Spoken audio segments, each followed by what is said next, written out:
You're listening to an Airwave Media Podcast. Hey there, it's Chelsea from Crime and Crime Again.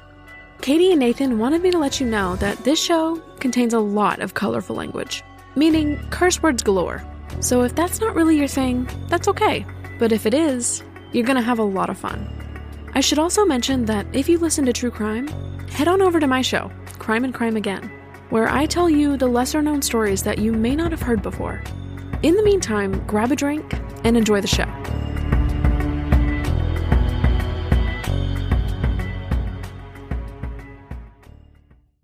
Hi, this is Katie. And this is Nathan. And you're listening to Queen's Podcast, the show about badass women in history.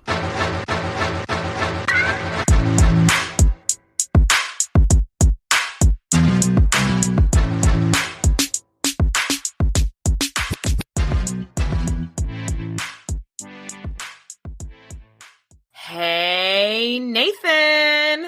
Katie, oh, can't you see? Sometimes your words just hypnotize me. Oh, hello. That was beautiful. Thank you for that. I thought that would be a nice way to say hello, everybody.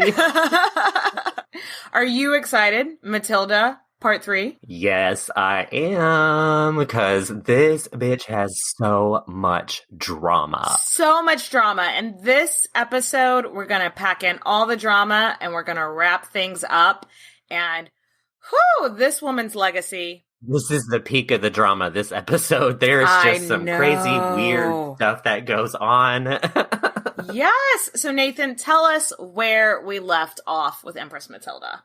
So, she was just finding out that she was being passed over as Queen of England, and she's pissed off and pregnant, so super pissed. Yeah.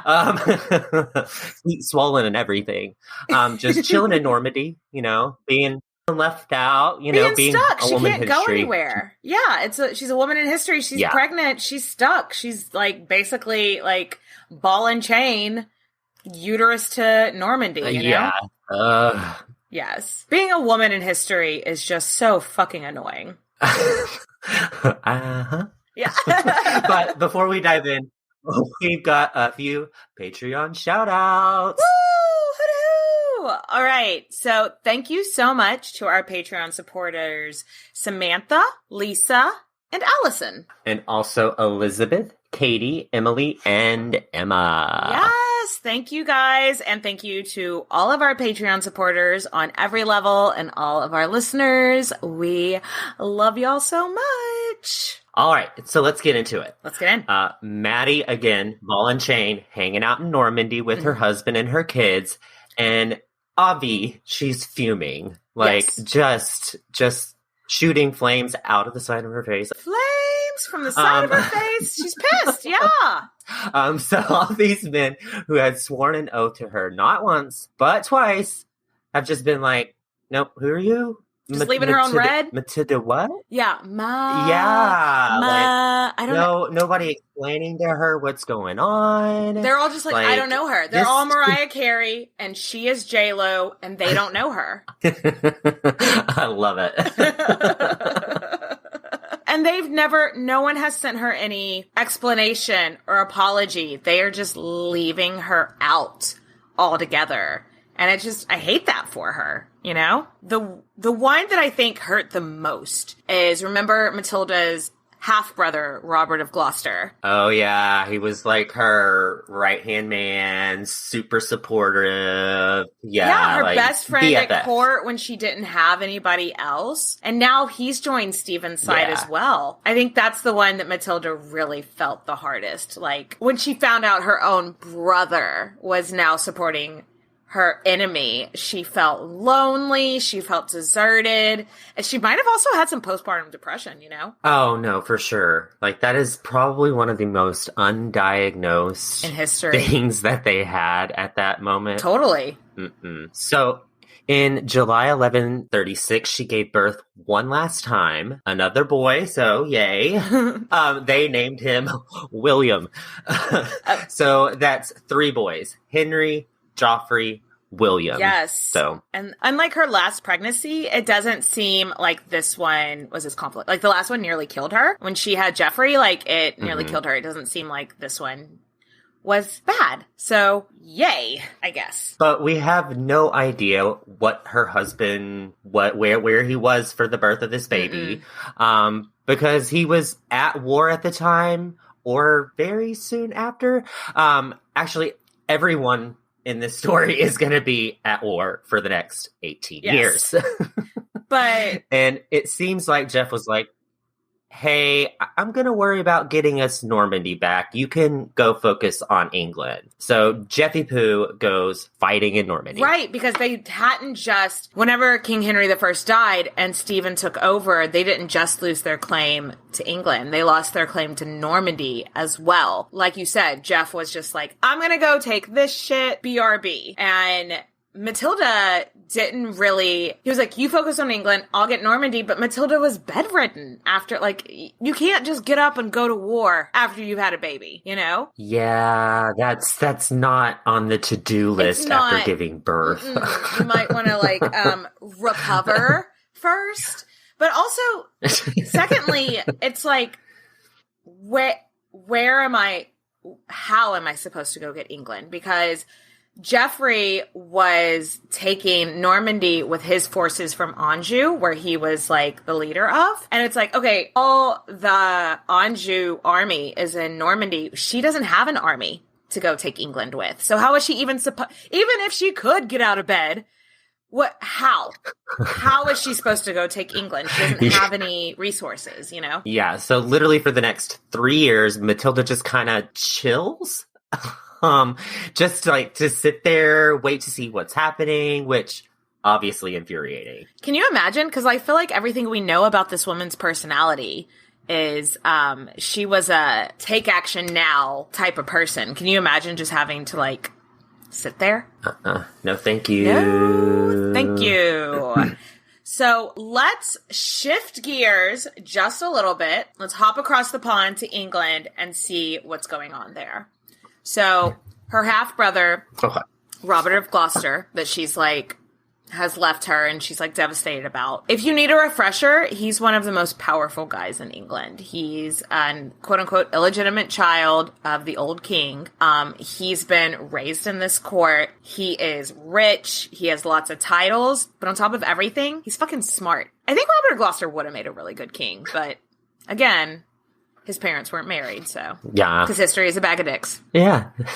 He's been working at this court for a really long time, so he knows how shit goes down. He knows what he's doing. And after 2 years, he comes to realize that he thinks Stephen is a fucking idiot. Now look, from what we've read about Stephen, really don't think he's a bad person. I mean, besides the whole usurping his cousin's crown, which doesn't seem like a really chill thing to do, but he's not a bad guy. Yeah. He's just not very good at being a king. Yeah. And he never took Robert's advice, and the records that survive say of Robert that, quote-unquote, this hostility to Stephen was scarcely disguised. Oh. So... Which I think is ye old... That's a little dramatic. Yeah, I think that's like ye old way of saying that Robert talks shit on Stephen all the fucking time. If it made it all the way to 2022 from the year like 1125 or whenever, 35, whenever this was, I think he was talking shit pretty loud and pretty proud. Like, this king is a fucking dumbass. He doesn't know what he's fucking doing. One thing that's definitely for sure is Stephen was just hemorrhaging money. Henry had saved up so much money in the treasury, but for Stephen to not have any uprising internally in England, he had spent all that money, like paying bribes, giving people land, giving people castles, and he had spent... Oh, he's just giving it away, like, ugh. Which is fine if you have the resources to do that and still run the country. But it doesn't seem like he spent the entire treasury making friends where's this civil war that's going to happen any moment? Spoiler alert. Who's going to pay for that? Like, they're broke. England is broke, just like 3 years into Stephen being king. In my opinion, I don't know a whole lot about being king, but I have to assume making sure your country isn't broke is a... I mean, you know how to be a queen. I do know how to be, yes. But please don't give me your treasury. I have no experience in running that shit. So in 1138, Brother Bobby of Gloucester was like, fuck this. I can't support him anymore. And then he starts campaigning for Matilda and convinced some of his friends to be on his side. So he's starting to gather up some forces there. Yes. So much so that it seems like when he wrote to Matilda, like, hey, sister, super sorry. I was kind of a dick before. I know I made a mistake, but I think it's time for you to come to England. Let's kick Stevie off this fucking throne, okay? I love this character development for Robert of Gloucester. I love when somebody can be like, you know what? I made a mistake. And, like, change their tune. So I absolutely love that Robert of Gloucester, because we see a lot of people in history that are too fragile-dicked energy to admit when they made a mistake and they just put their heels in. So I love that Bobby G could be like, you know what? That was my bad. So good for him. Right. Good for him for not having fragile dick energy, don't you? I like Robert of Gloucester. He seems like a cool guy in history. I totally agree with this. Yes. Yes. So Matilda did not take a lot of convincing after Brother Bobby was like, hey, come to England, let's get you queen. She was just like, yes, I'm on board, but Stephen's not going to let me enter the country. He's going to have his eyes on every single port. He's going to have his spies in Normandy. Makes sense. Yeah. I mean, I would too. He's going to have his spies in Normandy tell him what I'm doing. Now, how am I supposed to, like, sail into a port in England and not expect to immediately be put in jail and be captured? Like, what? Yeah. Well, I mean, if you think about it, if you were just to show up to a port, usually a port's just out in the middle of, somewhere, and you just show up to this port, people are eventually going to whisper, oh my God, you know who's here? You know who's here? Yeah. And eventually word's going to get out that Empress Matilda's there, and then they're going to be like, we got to arrest you. We got to throw her in jail. She's a threat. Yeah, absolutely. Yeah. So do you remember Henry I's second wife, Adeliza of Louvain? Yes. So they were, like, weren't they friends? Yes, they were. Like, for a while? They were very good friends. Adeliza Louvain was married to Henry I for 15 years. Do you remember in the last episode when Matilda left her husband for about 2 years? Yes. She went and lived with Adeliza. They were the same age. They were friends. They both spoke German. Adeliza is probably still Matilda's best female friend. And legally, the way that family dynamics worked back then, since she had been married to Matilda's dad, on paper legally, Adeliza was her mother. They were the same age and everything, but it's like, legally, this is my mom. And what if I just want to go visit my mom? That's that's very smart. Right? That's very smart. Right? Because, like, Adeliza had remarried and lived at Arundel Castle, and they had a port in south central England. Just so happens, you need a port. You need a port. I got a port. Pull your ship right up into my port. And the king, what did you say? I said, pull your ship up into my port. That's what she said. You like that? That is what she said. That's what Dowager Queen Adeliza said. Pull your ship up into my port, baby girl. Surely Stephen couldn't have anything to object to with a mother and a daughter visiting each other, right? Like, what kind of asshole? Oh yeah, that's a bad PR move, right? Like, it feels like that would be a really bad PR move. To be like, no, a mother and daughter can't visit each other. So Adeliza is like, Come on over, baby. Adeliza is played by Christina Aguilera in this miniseries that we're writing. So, but this one... And she's gonna do the thing when she sings. Sorry. So, yeah, Adeliza's like, come on, yeah, you can come pull your ship into my port. Like, let's do this. But that was a huge risk for Adeliza. Her new husband, she's been remarried. He supports Stephen. And this is back, like when, if a wife went against her husband, she could like have some bad repercussions. So that took some balls on Adeliza's part. Adeliza's got some big clit energy too. And I love this. I love this for her too. So she did it anyway. And in September 30th, 1139, after many years of absence, Matilda is now back in England. Beer, beer, beer, beer. Celebrate good times, come on. We are in a musical mood tonight, when are we darling. Not? When are we ever not in a musical mood? I know. We should just Queen's Podcast the musical. Anybody want to write it for us? Oh God, you don't want me singing it though. I don't know if I can take on a musical. Let's get a stand-in for Katie. Let's just get some other blonde cutie who can actually sing. Or Katie could just be mute. Yes. And in this production of Queen's Podcast the musical, Katie has lost her voice. It's interpretive dancing the entire time. Anyway. So, spoiler alert, this little move that they did whenever they landed in England began a little tiny thing in history known as the Anarchy, which, not daunting at all. Spoiler alert, as the name may imply, bad time for all. It was a whole thing. It was this whole thing. It was the definition of this whole thing. You look up thing and it's like the Anarchy. Yes. Fun fact that I just didn't have anywhere else to put in this episode, but I thought people might find interesting.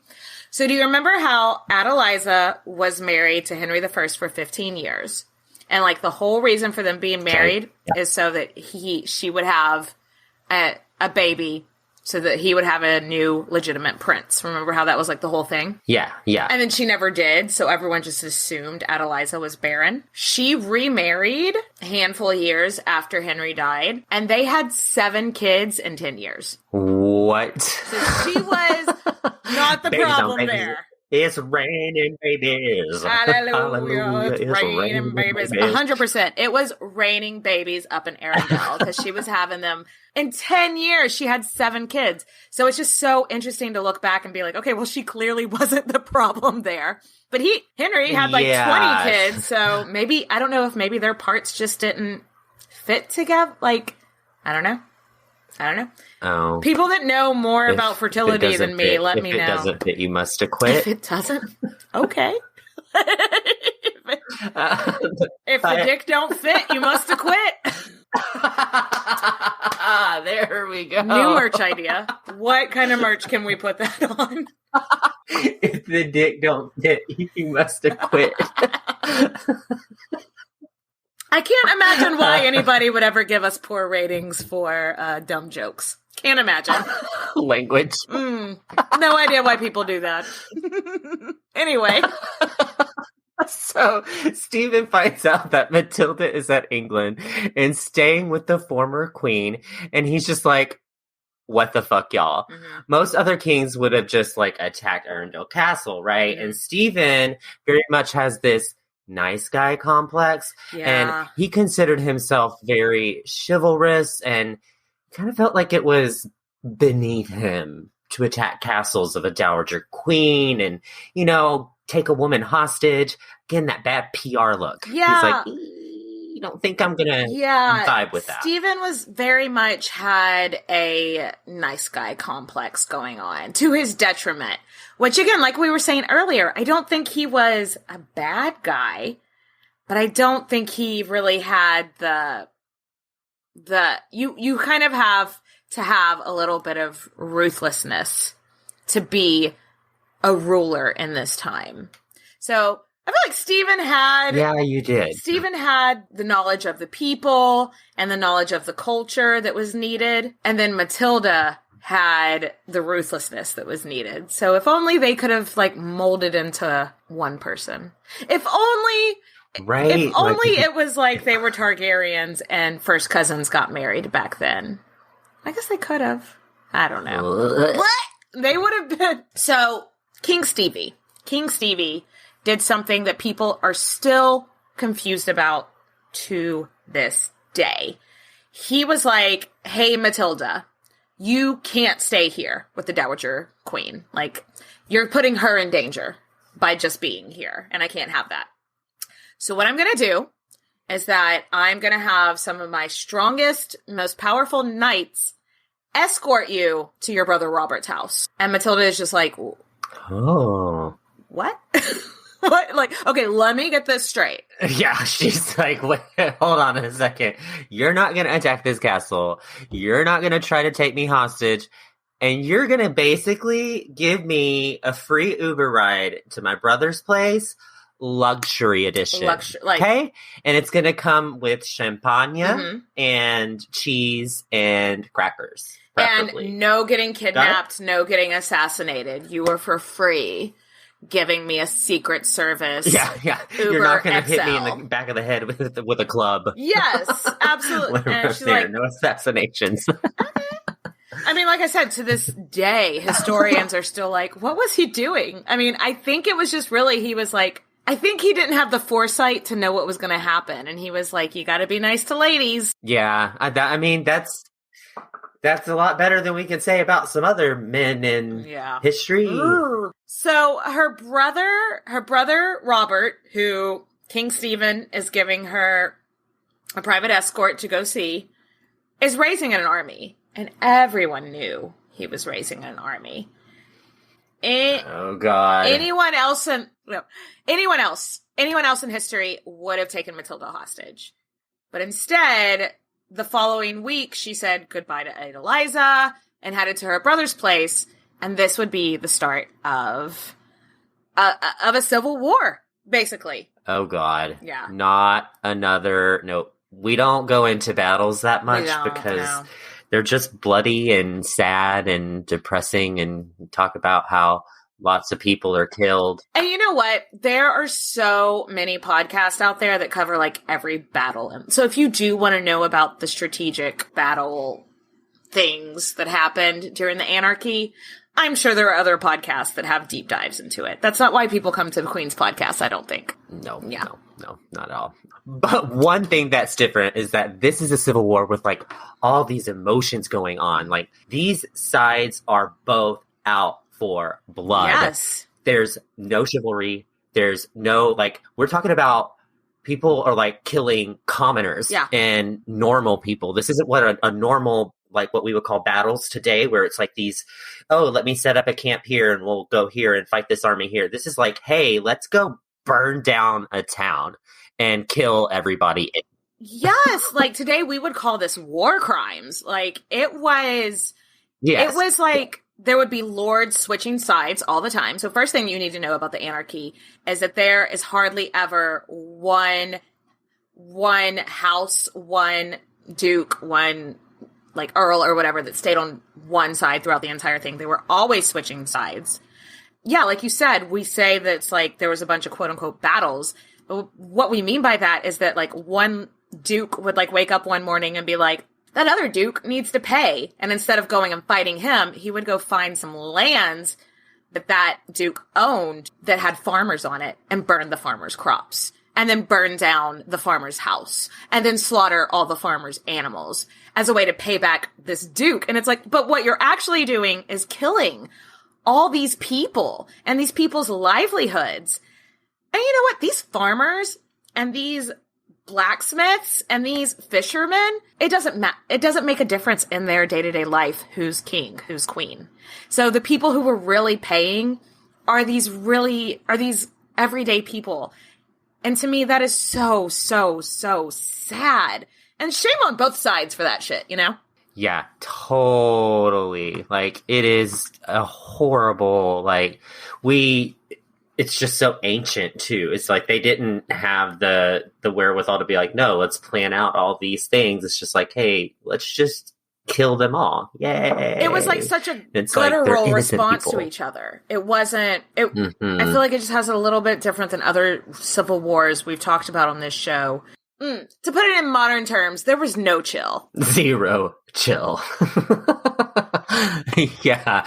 Normal people would later look back on this and say that this was when Christ and the saints slept, because it's absolute anarchy and it's so horrible. It's like literally all the wealthy people are killing all of the commoners and farmers and crops. Like it's so terrible. Yeah, have you ever heard the phrase "eat the rich"? Like, because this kind of when I read shit like this and about how like almost none of our major players in this episode die in battle. Like, no, it's just the rich people killing poor people to spite other rich people. So, eat the rich. Bye! Okay, enough about battles. Yes. Enough about battles. Because they're very depressing in this story. Let's fast forward to 1141. Matilda has been in England for 3 years, having ups and downs, like in all of these battles. She like hasn't seen her husband or her kids in like a really, really long time. And I mean, she had to have written home a lot. But again, not a lot of these letters can survive because they're almost 1,000 years old. Well, some people's like letters have survived. Something. I honestly think just because of how little we have surviving from Matilda's hand is that, she just, I don't think correspondence was something that was super important to her. Like we see with other historical figures. Do you know what I mean? She wasn't. Yeah, maybe so. Maybe writing wasn't her thing. Yeah, maybe writing wasn't her thing, but I also think, like, maybe she just wasn't a very sentimental person. And so she was like, why do I need to write long letters all the time? So, touche. Anyway, February 2nd, 1141, there's a... Sorry. Let me try that again. Anyway, February 2nd, 1141, there's another battle, but this one is in Lincoln. So Stephen views himself as this warrior king, so he doesn't think that he should be on the sidelines, like calling the shots, hiding out in the safety of camp. He wants to be there with his troops. But, bitch, you a dumbass. Let's talk about this. Well, to be fair, he doesn't know what happens with Richard III yet and why you shouldn't fight. Be in the middle of fighting with your troops. Touche. Yeah, it was a dumb idea because you can get caught and they got a replacement for you right there. And she doesn't go fight in the battles because she's a woman. So, that is probably a direct statement from Matilda. Yeah.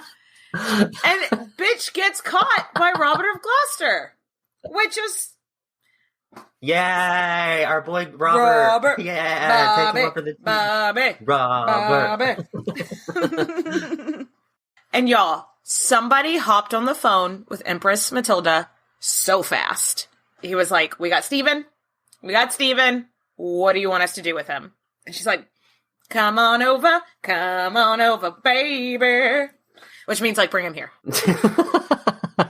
But we can't find anything on how this meeting actually went, though. I imagine Maddie is putting on her best dress, dripping in jewels of La Guanza. Oh, you remember how when she came back from Germany, she brought 2 crowns with her? I bet she's got both of those crowns on somehow. She's got one here. Somehow they have fascinated those things on the fascinator. Both of them. Is that a word? Yes. Well, fascinator is a thing that you wear on your head. Yeah, sure. Yeah. Oh my God. We don't have any like official record of how this meeting went, but I have to imagine she is just like, kiss my fucking feet, you fucking usurper, like, who's the Empress? In my head, she's like laying into him. Like, you took my crown. You took my crown. The lion, the witch, and the audacity, Stevie. But yeah, like, unfortunately, we just don't know anything about this meeting. But we know that immediately afterwards, Stephen is taken to prison, where he is kept in chains. Ooh. Literally. Usually with royal prisoners that we've discussed before, they're treated, like, really well, but they're just under lock and key. So, let me think of some examples. Like, Mary Queen of Scots. Okay. Or, Eleanor of Aquitaine. Okay, got it. Or Joan of Navarre. Like, do you remember when we talked about... They had that bougie little... It was prison, but they got food and water and a bed and... They could have visitors. They could go for walks. Yeah, it wasn't like you're in chains. Stephen was literally in chains. So this is that's kind of cold-blooded. Like, Matilda was showing, I'm not fucking around. I'm not going to be, like, weak-willed. You're in chains. Fuck you, buddy. So, what does she do with her newfound power? She starts thinking of making her way to London and prepping for her coronation. Yes, but before we get into that, before we see how that plays out, let's take a quick break, top off our drinks, and we'll be right back.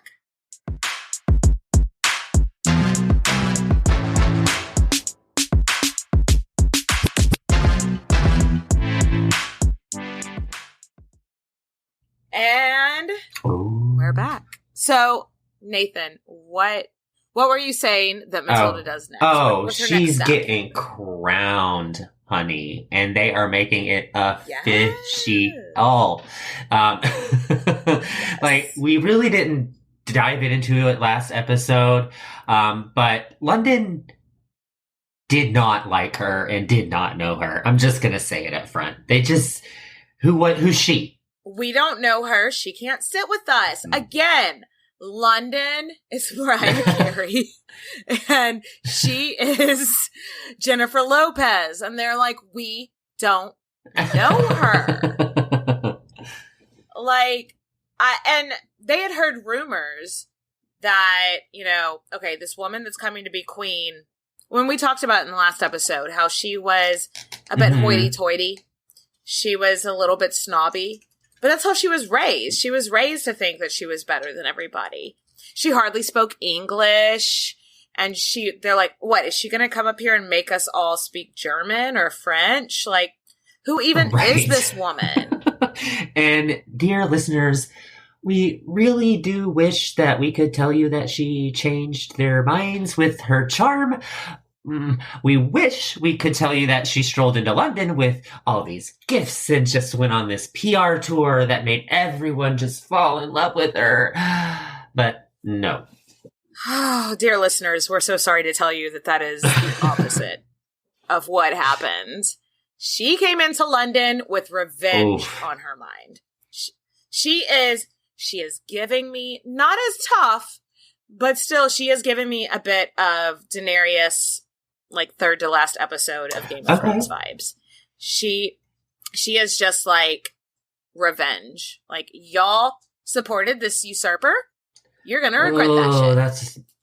Which really isn't the way to go. Because again, the commoners, like, their lives, they're just going with the flow. They're going whatever makes their life easier. Yeah, she literally didn't take any meetings unless it was for someone to grovel at her feet. So she didn't go to meet with any of those commoners. And on top of that, she ended up raising taxes for her coronation, which does not do well with commoners.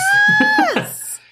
I mean, the people were already, like, not super into her, and then she just rolls in and she was like, well, because you guys supported my competition, I want to have a nice coronation, and you all have to pay for it. And doubled everyone's taxes. Like, what the fuck? Of course these people are going to hate you.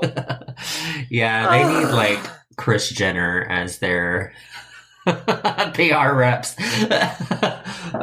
You know, I feel like Kris Jenner probably would have been a better PR rep than whoever the fuck was running this show here. Like, what the hell?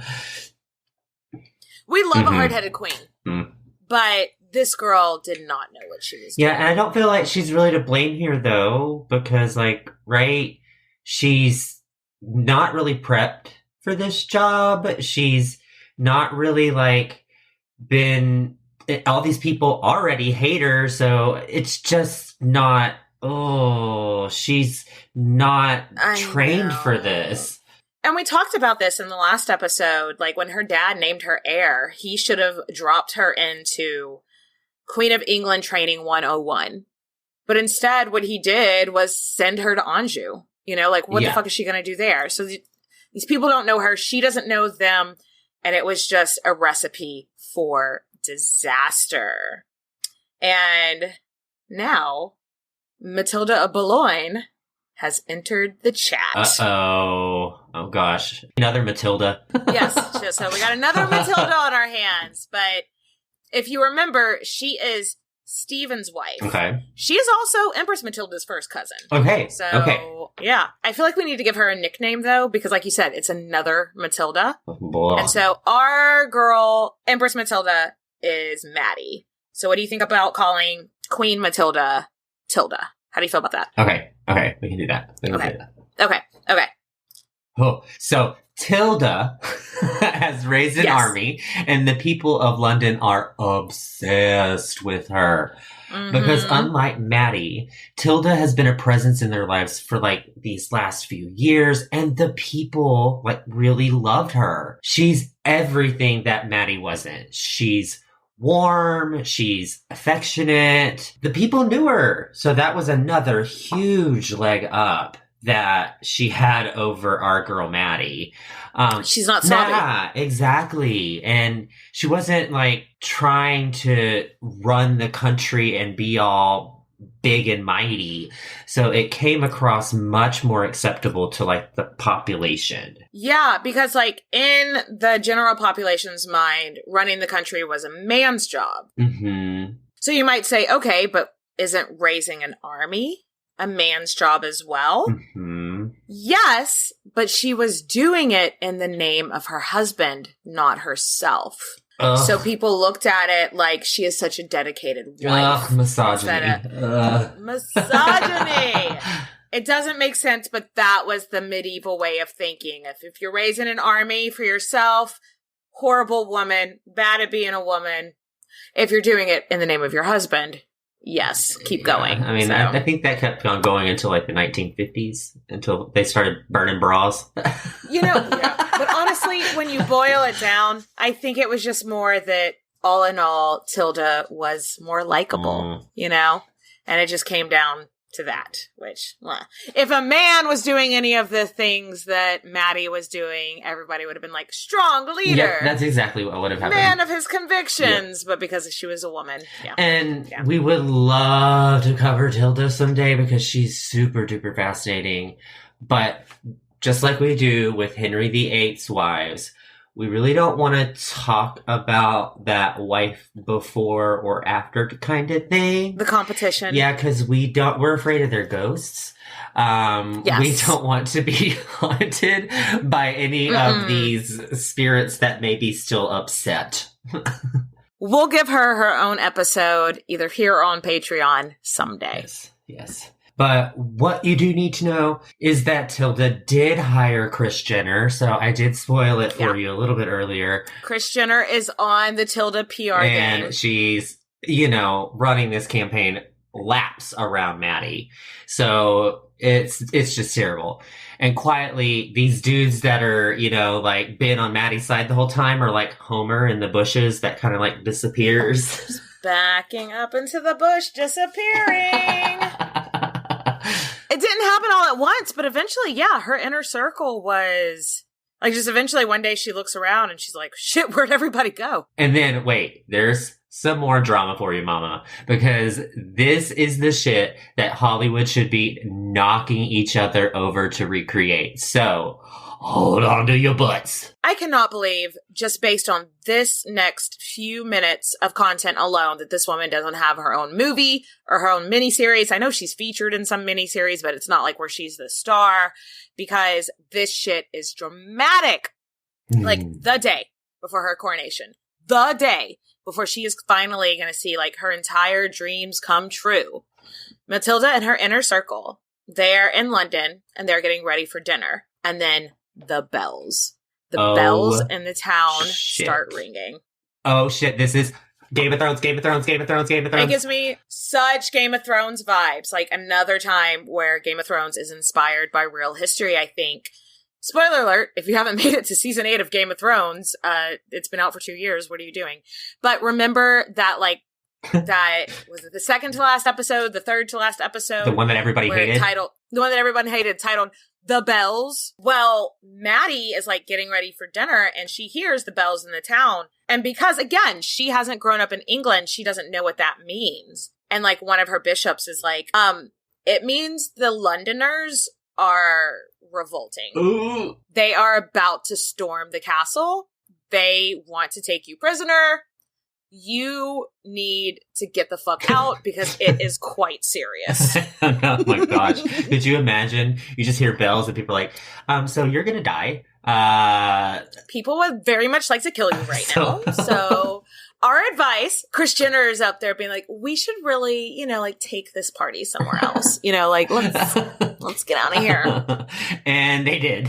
Needless to say, her dudes left so fast. I can just imagine that little cloud of dust.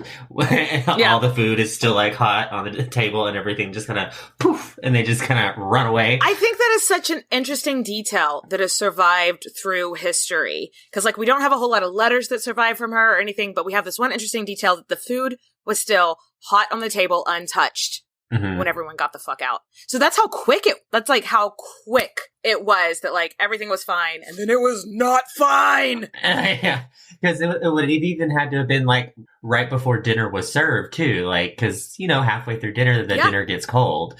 So it must have been like they were sitting down, about to have dinner, and they're like, bitch, you gotta go. Bitch, you got to go.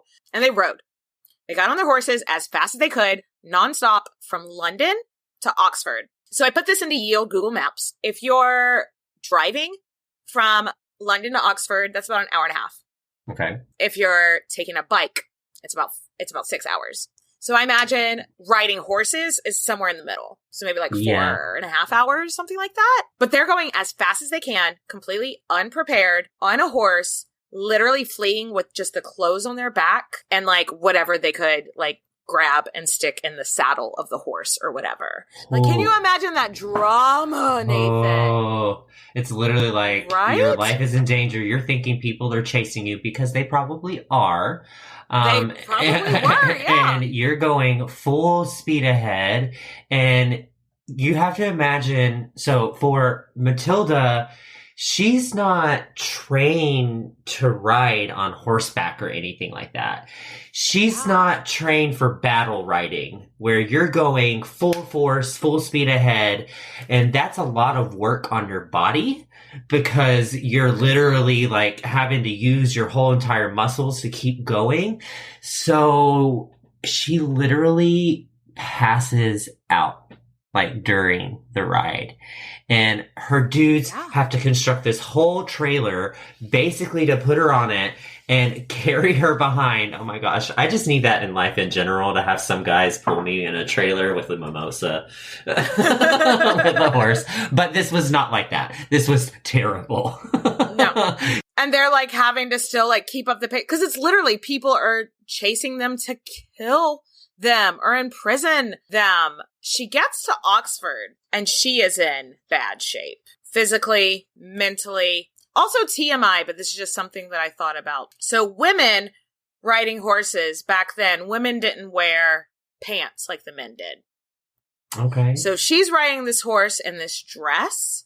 So think about it. 5 hours in a saddle and, like, a fancy dress. Oh. I bet, like, her inner thighs would have been bare on the saddle. Ow. Ooh. I'm thinking she probably got, like, horrible blisters there. And maybe that's TMI. Maybe people don't want to. That's just where my mind went, just thinking about, like, have you ever walked in a pair of shoes that you didn't have the right socks for in too long and you get blisters on your feet? Yeah. And how painful those are? I just have to imagine that, like, her legs in a dress that was not prepared for riding at breakneck speed for 5 hours. Her body was just fucking tore up because of the clothes she was wearing. Yeah. So I just have to imagine that she took some time to recover from that, both mentally of like, oh, I guess I'm not going to be crowned queen my entire life down the toilet, and physically, because back then people died of paper cuts. Like, she was probably fucked up from these injuries that she got riding on the horse. Anyway. So she was probably really sick. And also probably mentally in a bad place as well. Oh, of course. That's an understatement. She just had to run for her life. Like, oh gosh, but it gets worse, guys. There's lots of other things that are hurting at this point. Her best friend, her confidant, hand of the Empress, her half-brother Robert, they've been taken prisoner by Tilda, so she has no one. So her heart is hurting as well. Yes, her brother. Can you imagine? The enemy now has her brother. And she hasn't exactly been nice to Stephen. No. So she's probably like, what are they doing to him? Her imagination's running wild. Like, are they torturing him? Are they starving him? Is he dead already, you know? Yeah, so she sits down, weighs her options. She knows, like, okay, the only way that Tilda is going to let Robert go is if she lets Stephen go. So, prisoner swap, right? Like, this is a... Yeah. Classic prisoner swap. So she also knows if she lets Stephen go, it's pretty much over because she doesn't have anybody. All she has is Robert, and Stephen is got all this armor. It's going to show a weakness. Yeah. It's going to show a weakness also in her personality. Do I keep moving forward and let them maybe kill my brother, or you know, like what? But she also knew that without Robert, she didn't have, you know, her husband who had military experience is over in Normandy, just taking care of that shit. She didn't have anybody else to really guide her. And also, I think she loved her brother, which we can't be mad at. So she looked at it and she's like, her legacy, her sons. Okay, you know what? She sends Tilda a text and she's like, okay, fine.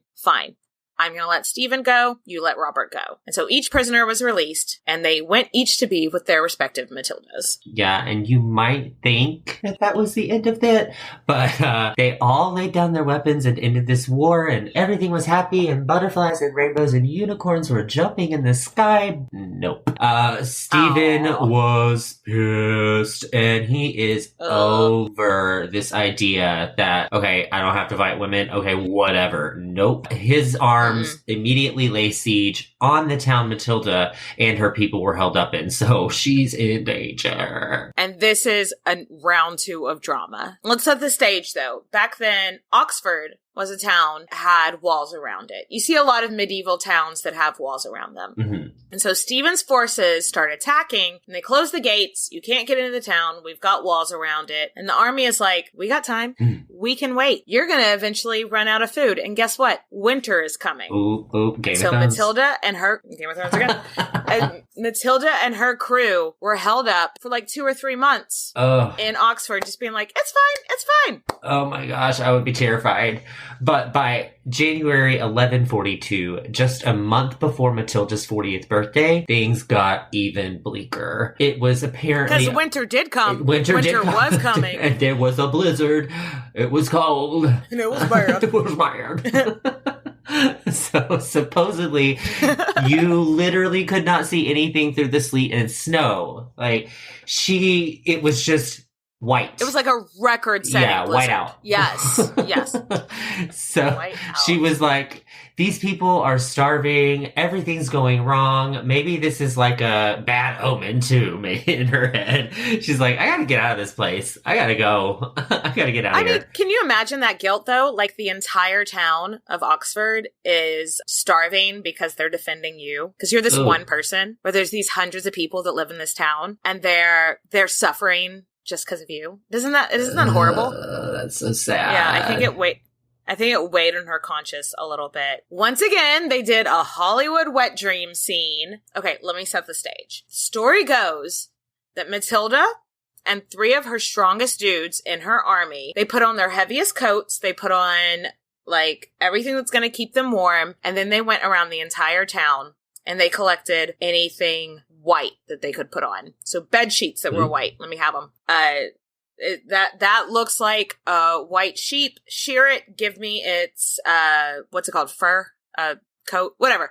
Like, head to toe, they just want to be covered in white. So they are completely wrapped themselves head to toe in white, and they start scaling the side of the walls of the town. Wait, why? Okay, let me unpack this for a second. Why would you climb in white? That seems like you would stand out. It's a blizzard. It's a blizzard. And it's like, it's such a bad blizzard that people can't even see like 2 feet in front of their faces. So they're like, okay, if we scale the walls of this city, the walls were like 100 feet tall. Oh gosh, they're desperate. They are desperate. They are very desperate, but so the white cloak is acting like a camouflage, and they scale this wall, and then they crept by enemy forces and walked across the River Thames. Wait. Okay, so across. It's frozen, but is it frozen enough? Like...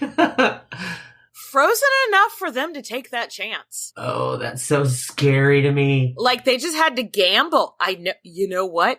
If it was me, there would have been a trail of shit across the River Thames. Because I would have been shitting myself the entire time. Because if it broke, sudden death.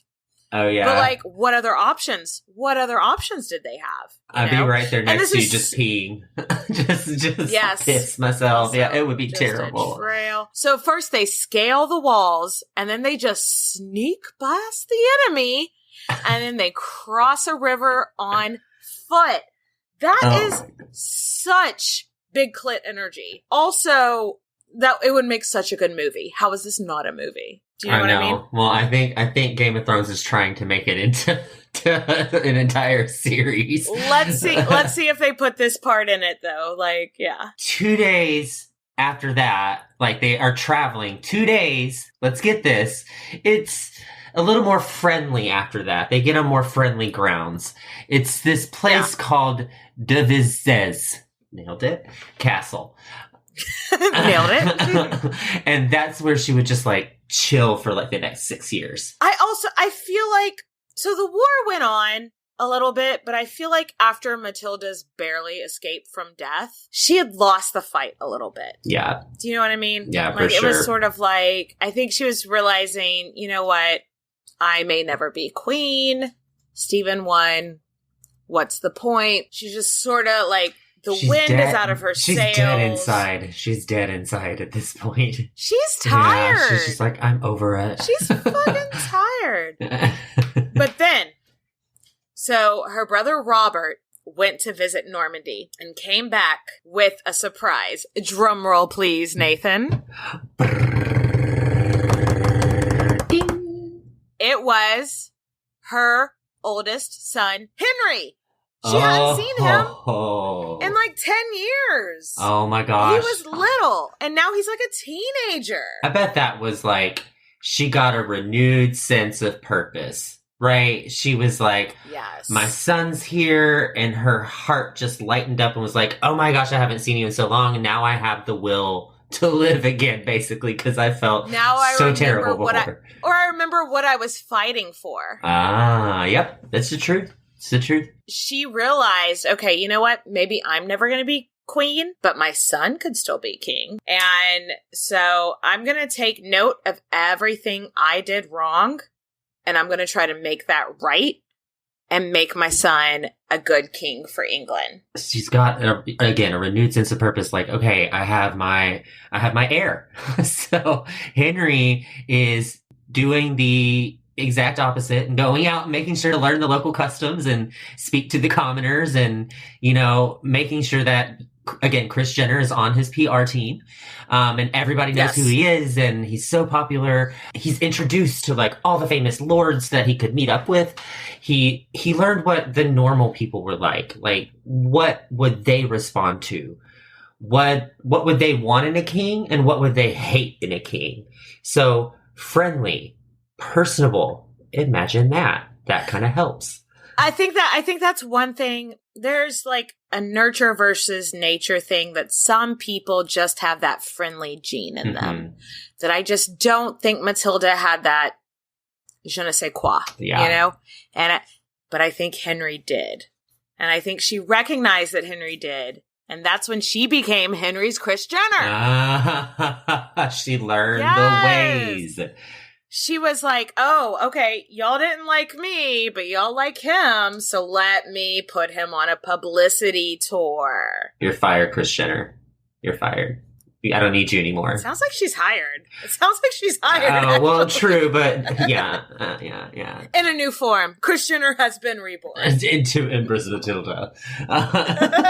And so people at this point are starting to whisper, maybe he should be the next king after Stephen. Well, yeah. Well, people were pointing out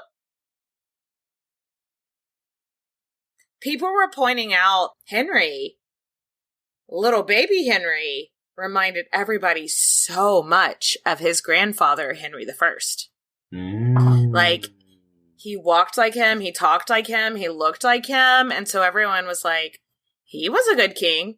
There wasn't 18 years of war when he was king. Maybe his grandson is where it's at, you know? And so the people start to whisper, like, maybe he should be the next king after Stephen. Like, Stephen had 2 sons. So Tilda was like, yeah, no. This is not happening, bro. Cool story, bro. But that seed that was planted in Stephen's head had already started to grow. And along with the people of England as well. Like, yeah. Then, dun, dun, dun, tragedy struck. Tragedy happened. Robert, hand of the Empress, brother of the Empress, died in 1147. He would have been about 57. Which back then, like now, is super young to like just die of old age. But back then, like when people didn't have antibiotics or understand basic germ theory, was an old man. Yeah, he died. And I have to imagine, like, after this, she's just tired because he honestly was the one that supported her for all of these years. You know, this war had been going on forever and ever, 12 years. And he was the one that was always behind her. I think at this point, everyone was over it as well. Because they're just like, we've all lost people. It has been a bloody massacre. This is terrible. I'm tired of it. We've got to go and do some crusade Yes, because the crusades were happening at the same time. But if you remember from our Eleanor of Aquitaine series, like, there was a big crusades at the time. And there was, like, all these people that were like, I don't want to fight in this civil war anymore. I'm going to go be French now and go do a crusade. I'm going to go eat cheese and eat drink cheese wine and look for the Holy Grail. French It'll be things. fine. It's good. Oui, oui. And Matilda ends up appointing some guy to carry on in her name, but this girl's ready to retire. She's not a girl. She's a woman. She's 50. Yeah.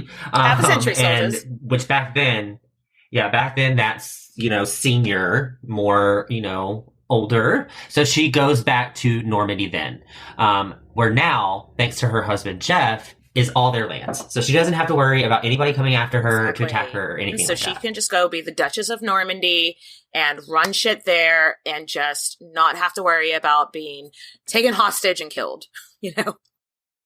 What that must be yes, nice.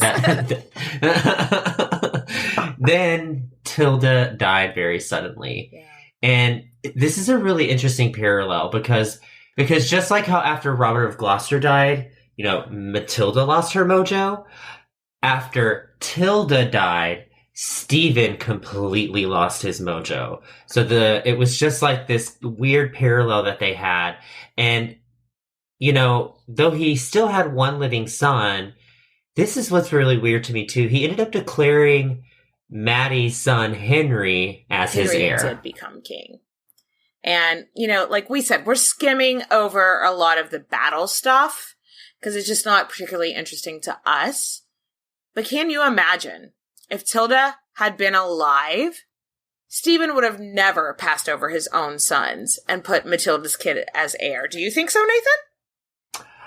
Oh, no, because Tilda was very much like, excuse me, what? And she was definitely that wife. Hard that was not going to let her ovaries. man. Like, Hard brass ovaries. You are not, I don't think she ever would have let that happen. But now she's gone.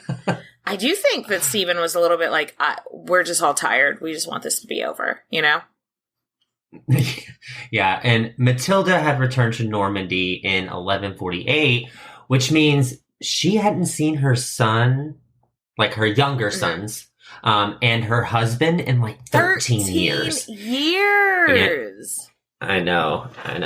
And there's, again, no recording of how, the meeting and the reunion happened. I just don't think people were, Matilda didn't like to write. Yeah, Matilda wasn't a big letter writer, I don't think. But, I doubt the husband and wife had any kind of romantic reunion. I think they had both. No. I don't think they ever had a romantic relationship anyway, so. No, they never had a romantic relationship, and at this point they're both older and they're just like, hey, yeah, what's I think up? It was just sort of they reunited for the first time in 13 years and they just shake hands and it was good to see you, buddy, But I have to wonder, her youngest son was only 2 when she left. Did he even know who she was? Yeah, at this point, really don't know. Probably not. It must have been bittersweet to go back to Normandy, I think. Yeah, I agree. And then, unfortunately, Jeff died a couple of years after she got home. And I'm sure she was sad to lose an ally, but I don't... Like we said just a couple seconds ago, we don't really think that they had that relationship anymore. Yeah, ever. So really. She's not really she's not mourning him like a wife that was, attached at the hip and they were, camaraderie. If my husband died tomorrow, I would be absolutely floored. I would be grief-stricken. But that just wasn't at all the kind of, it was just sort of oh, he died. So I don't know. Yeah. Yay. No, I don't think she would have been happy, but it just wasn't. It just wasn't the same as when we think about with modern day marriages. Yeah, so let's fast forward a bit. And Stephen and Henry officially sign a truce in 1153. So this anarchy is finally over. It's been 18 years, guys. Can you imagine?